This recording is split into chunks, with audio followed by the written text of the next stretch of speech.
I'm Dr. Keith Delaplane, entomologist and honeybee specialist at the University of Georgia, and I want to introduce you to the fascinating world of beekeeping. For my 13th birthday, my parents bought me a beginning beekeeping kit, complete with a hive, equipment, and a certificate for a package of bees to arrive in the mail. I set that hive up, but unfortunately it later died.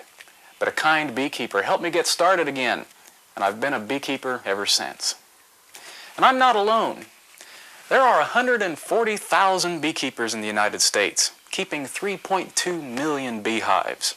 American beekeepers produce 200 million pounds of honey a year.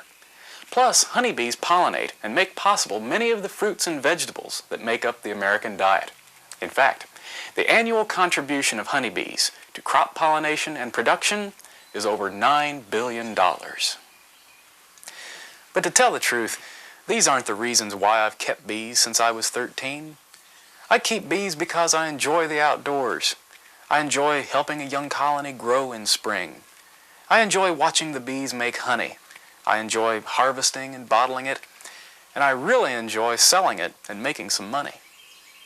If you raise animals or work with wood, grow a garden or have an entrepreneurial spirit, you might be a candidate for beekeeping. You'd be surprised at how gentle they can be, and of the many places where you can keep bees. In this series, we set up 10 beehives from scratch. That is, with packages of bees in the mail, just like I did years ago.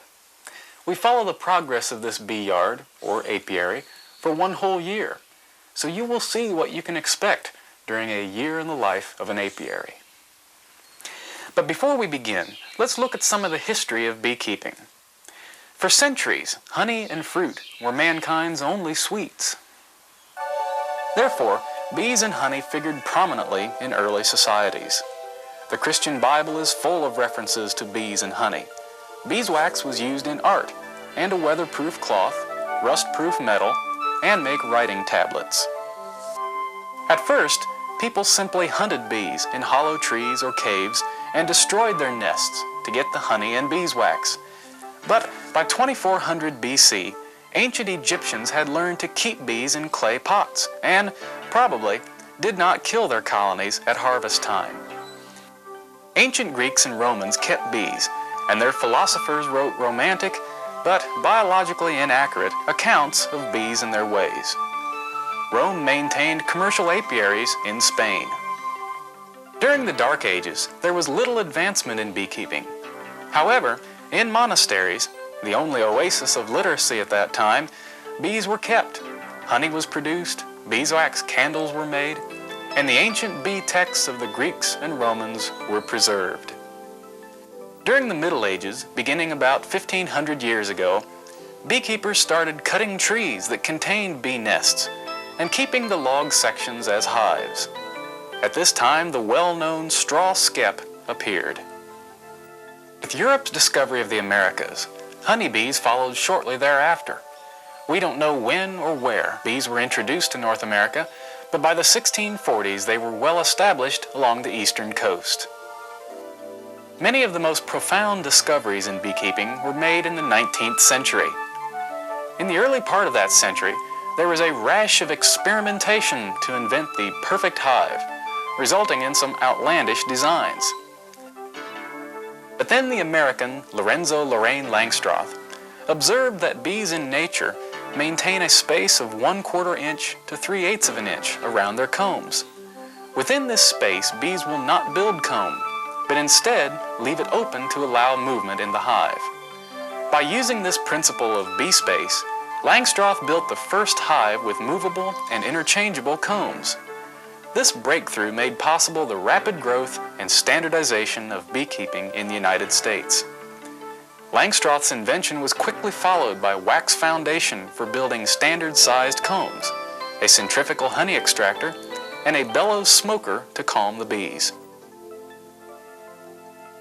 After over 100 years, these same technologies, with only small changes, are the industry standards today, which is a testament to the enduring genius of their inventors.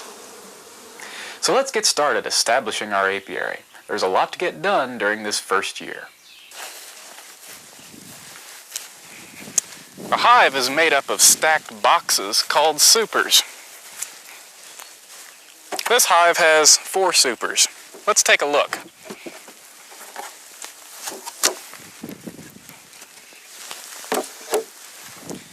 Inside each super are 10 removable frames that hang vertically like drawers.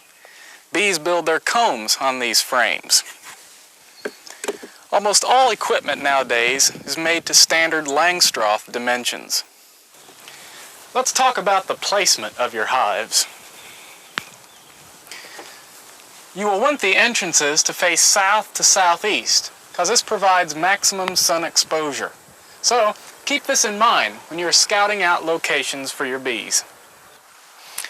Keep your beehives discreet. Many people are afraid of beehives and may react with alarm or hostility if they see them.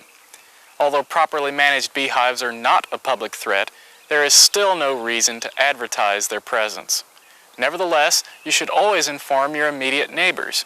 And remember, free honey goes a long way to keep neighbor relations sweet. Around here, we have wide open spaces, but if you have close neighbors, place your hives so that they are next to a tall barrier, like a fence or a hedge, that forces them to fly above pedestrian level. If water is scarce, provide a source so that bees won't hunt for water at your neighbor's swimming pool or bird bath.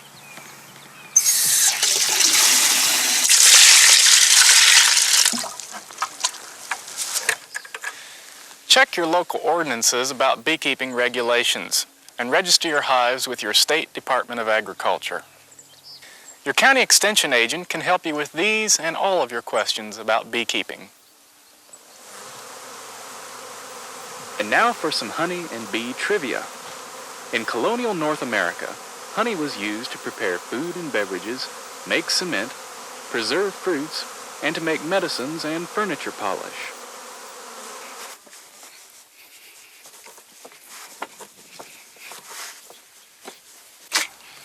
Woodenware comes pre-cut from the manufacturer. Supers come in 2 common sizes. A 9.5-inch deep super and a more shallow 6 5/8 inch super.